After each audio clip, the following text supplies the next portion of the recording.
Do you want to know how to make a silicone mold for epoxy and woodworking? Well, stay tuned to this video and I will do the best to show you the way that I made one. We'll make a form and I'll show you how to reuse it as well. So that'll save you some time and money there. Plus we will test out two different types of silicone. One mixed pretty bad, the other one did a good job. So stay tuned and let's get going on this video. Hello and welcome back to another video. Okay, as you just saw in that little quick edit, we're going to be making some molds today. I've got a graphic that'll kind of go over everything for you guys, like with the cut list and volume and stuff like that. They both work great, so these are just blanks right now. I know everybody's looking at them like, man, those look like shit. Well, yeah, but I mean, I haven't sanded them or done anything to them. So if you do epoxy work, you kind of know that, you know, sometimes you got to get stuff all sanded down and polished up to make it look good. But yeah, there's the two silicone forms right here.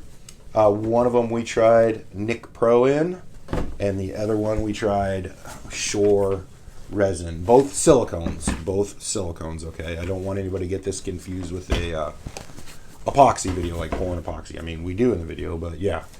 Okay, let's get going. I'll edit some stuff up. I'll come back on camera when I think points are important, and we'll kind of go from there. So, okay, it's good to see everybody too. So, all right, hold on a second.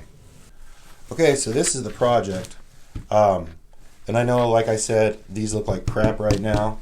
They'll be all sanded down and stuff like that when I do a final cribbage board. I just like to do the cribbage boards when I do them. I like to do in batches, like, you know, of 4 to 6. They usually come out like this, so look pretty good. But yeah, so don't let that scare you. You just got some sanding and stuff to do. That's my bigger size that I just showed you guys. So, but with these, I want to try to hit a price point of like around 100 to 125. Okay, now the important part that the script wants me to tell you about is if your walls fail, your project fails. So, you know, and the reason I make silicone ones is because they're reusable and they last longer and I can kind of get to work a lot quicker. Just be honest with you guys, like if you've ever made them out of, like, you know, melamine like this where you build a box around it and you silicone down around the edge. I know the way, I think that's like how Cam does it from Blacktail and a few other people. But yeah, if you do it that way and you get a leak, it makes for a long day. It's a pain in the butt. So you got to put stuff on there and hopefully you can, you know, seal up the leak and stuff like that. But nope, the reason for the silicone molds that I make those is for durability, longevity, quickness, and, you know, a way to kind of get going a lot faster. Plus they save you money because you're not always having to cut stuff up and make new ones. So okay, let's get back to the rest of the video. Okay, so here's the cut list. Feel free to screenshot it. All right, so we needed 2 pieces 5.5 by 16, and then some walls that were 17, and then 2 small ones that were 8 inches. Since this is going to be 1.5 inches deep, I would suggest you make your sidewalls 2 inches, and then when we pour the silicone, it will end up being about 1.75 inches thick. Okay, so since these 2 pieces of melamine are 3/4 inch, I can't talk. Since they're 3/4 inch thick each, it's 1.5 inches total. Get a drill bit, flag it with some tape so you don't drill in too deep, and then just run your screw in.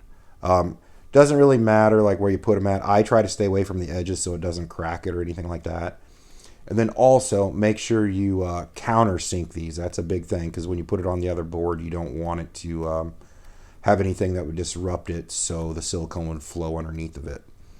That's an important step right there. So make sure they're countersunk. Okay, measured it, trimmed it to its final dimensions. I trimmed it a little big when I was, you know, kind of getting everything set, so that when I ran the screws in, I could even up the sides and the ends. But yep. Okay, there we go. All right, we'll get started on the next part. Okay, so this is sheathing tape right here. You can get this at Menards, Home Depot, Lowe's. You know, you can even get it off of Amazon if you want to. I'll link some in the description, and all the products that I use in this video, they'll all be linked in the description for you guys. So just go ahead and check that out if you want to. But yeah, important part on this right here is to make sure, you know, you go around it, you get all the porous edges taped off. And then also, make sure there's no ridges or anything like that, because that will show up in your silicone afterwards.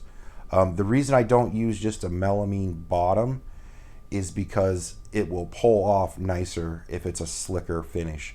I'm just going off experience telling you guys that. So, okay, all right, let's keep going.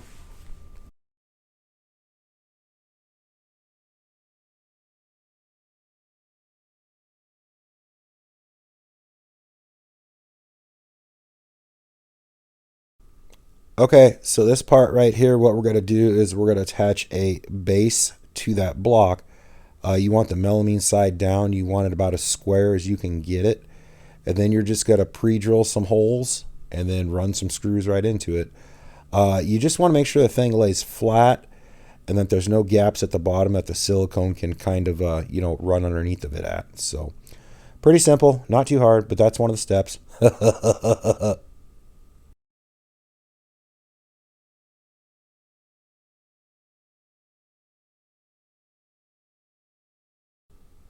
Okay, in this next step, you're going to take these squaring clamps like this, they just kind of hold small pieces of wood. Corner clamps is what they call them.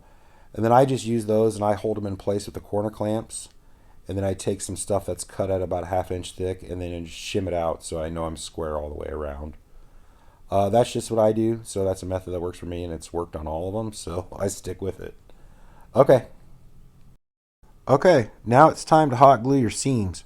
So where your corners are at right there, make sure you run 2 beads of hot glue on that. That's what I do. And then where your base meets the sides at, make sure you hot glue that very well also. This is an important step, so take your time to make sure you don't get any leaks. I generally like to have the hot glue go up about a ½ inch on the sides and then kind of drip down to where that seam's at. And with the Nick Pro brand, I've never had any leaks before with it. So, but just take your time. That's a very important part. Now clean the debris out. If you have any stuck down in there, kind of get it all cleaned out because that will stick in your mold. Okay. Okay, this next part, all we're going to do is level out the form. Make sure everything is nice and level right here. So then when you pour your silicone in it, when it cures, everything will be nice and level. It'll have a nice flat bottom to it, not like a wedge shape. So, okay, but yeah, just take your time, level everything out, get it just about perfect, and then we will be ready to pour the silicone next.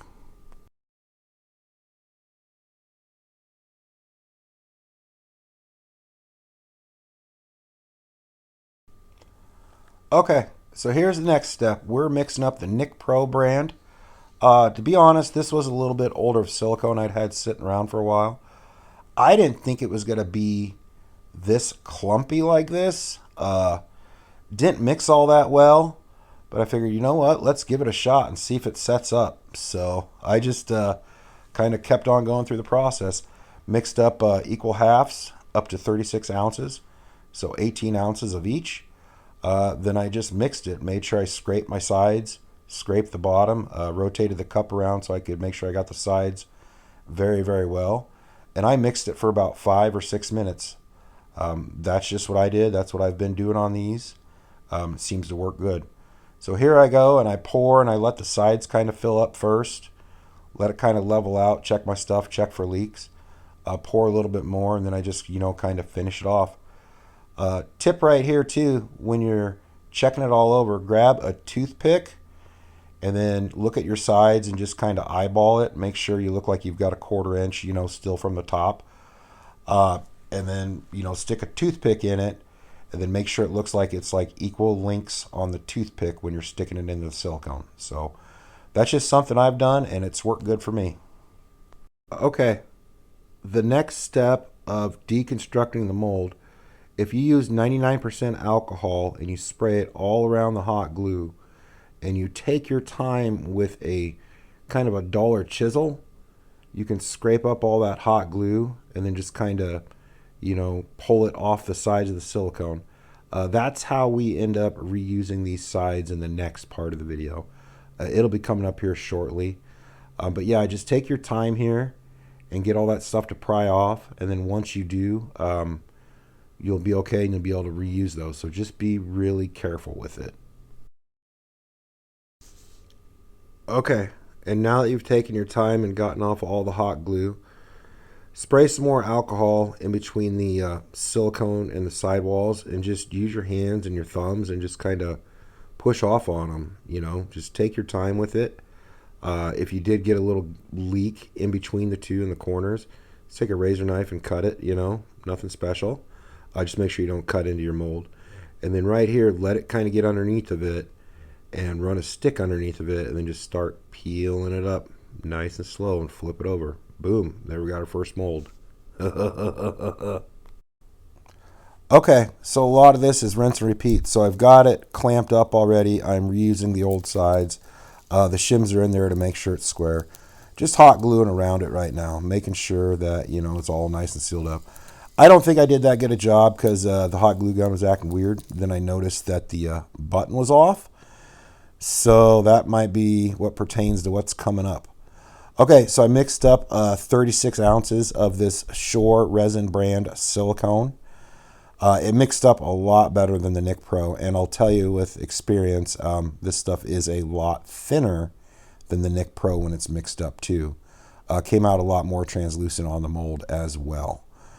So right here, I poured it, took my time, poured it down there, checked it with the toothpicks, made sure everything was level, checked it all out and everything, and then just let it set up for 5 hours.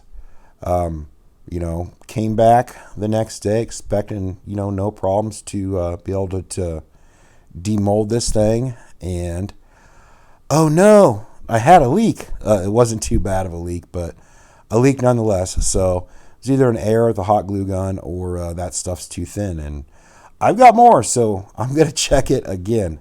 We'll make another video on some more silicone molds here in the future. But yeah, just took my time, took the hot glue off the sides of the mold. I can't talk. I could probably reuse those sides again if I wanted to. Took my time, peeled it up, and boom, there we go. We got another silicone mold. All right, right here, I am just removing the epoxy and wood blanks, checking them out, checking the form out, checking the silicone mold out. And they both seem to perform very, very well. Very, very similar. As far as that goes, we'll check it out. Okay, as far as results go, I can't really tell you definitely like which one's better than the other one. I can tell you that, you know, one mixed up, one's a little bit cloudier than the other one is. As far as like durability, they both seem like they have the same amount of durability to them right now. I've got to get some use out of these things. We'll check them out some more. We're also going to make some more silicone mold videos coming up here in the future. I'm going to do some other stuff in between because I'm getting kind of bored on these. This video kind of burned me out a little bit, but it's my first video back for a while. I do have a blog about this up on my website also, and I'll link the video on that. And all the products and everything I use will be in the description of this video, so check out those links if you want to. We'll make a cribbage board video where we finish one all the way through. We'll do some wood cribbage board videos also. And then I've got a storage method that I'm kind of excited to share with you guys, so for peg storage on the bottom of them. But yeah, other than that, I'm going to wrap this video up, and we'll keep going on these things. I'll let you know. I'll do about probably 2 or 3 more in each, and then we'll kind of get a making of a cribbage board video for you guys. So okay, well, I'm Tyler from Resin Colors. If you learned anything in this video, please like and subscribe if I did a good job. Other than that, I'll talk to y'all later. See you later. Bye-bye.